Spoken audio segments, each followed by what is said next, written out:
The morning drifted by quietly, but something felt off.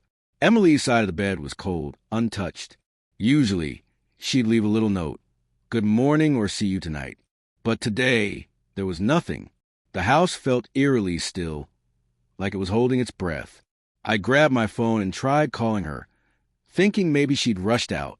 No answer. Minutes became hours, and each failed call pressed heavier on my chest.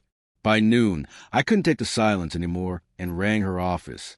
One of her co-workers picked up, sounding casual, and mentioned that Emily had left early, saying she had something personal to handle. The words echoed oddly in my mind. She hadn't said a thing to me about that. Her phone stayed off. Unreachable. I kept feeding myself small lies to stay calm. Maybe her battery died.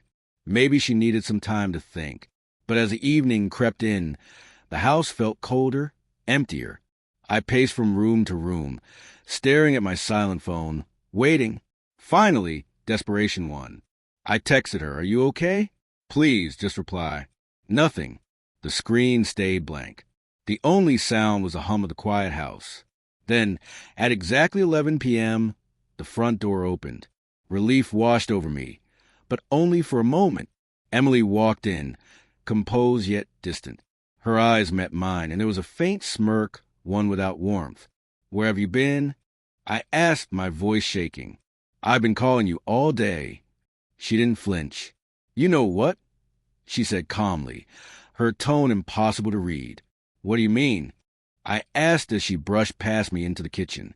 "I just needed space," she said, her voice light and detached. "I don't owe you an explanation for everything I do." Her words hit hard. For months, I'd felt her slipping away.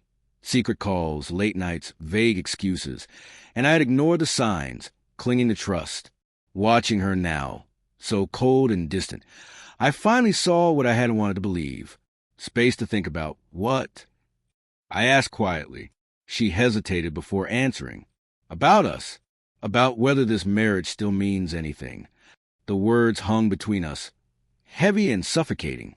My chest ached. "So this is it?" I asked softly. "You disappear all day and come home just to tell me you're not sure about us?" She didn't answer.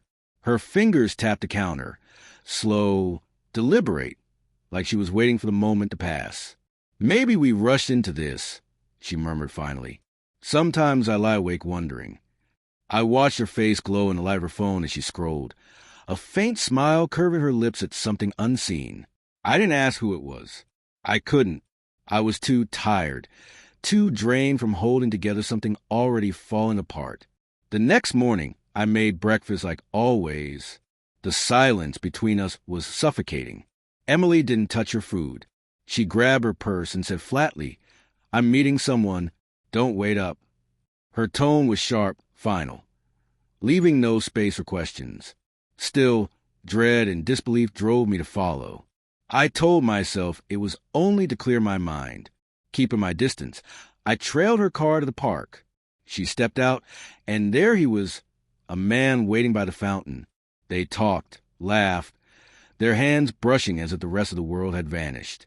And then I heard it, her laugh.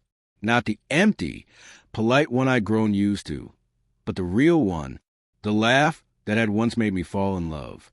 Something inside me broke beyond repair. When she returned that evening, I was already seated at the dining table, calm and composed. "Emily," I said evenly, "I saw you at the park." Her face crumbled, shock, guilt, and fear flashing all at once. "It's not what you think," she stammered. "Please, just let me explain." But I couldn't. I had spent too long listening, forgiving, waiting. I shook my head slowly. I've listened enough. I've waited enough. And I've forgiven too much.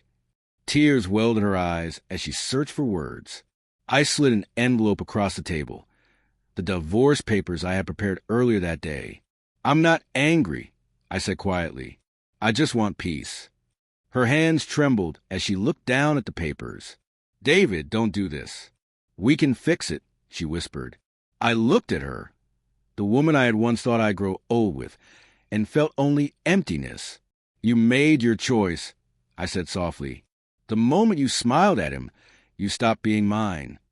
Then I stood, walked out of the house we had built together, and stepped into the night. Each step felt like shedding a version of myself that no longer fit. The air was cool, and for the first time in a long while, the silence felt comforting. Not every ending is cruel. Some are simply honest. And for me, the truth was clear. Love can survive distance, conflict, even time itself, but not betrayal. That night, I slept alone for the first time in years. And for the first time, it felt like peace.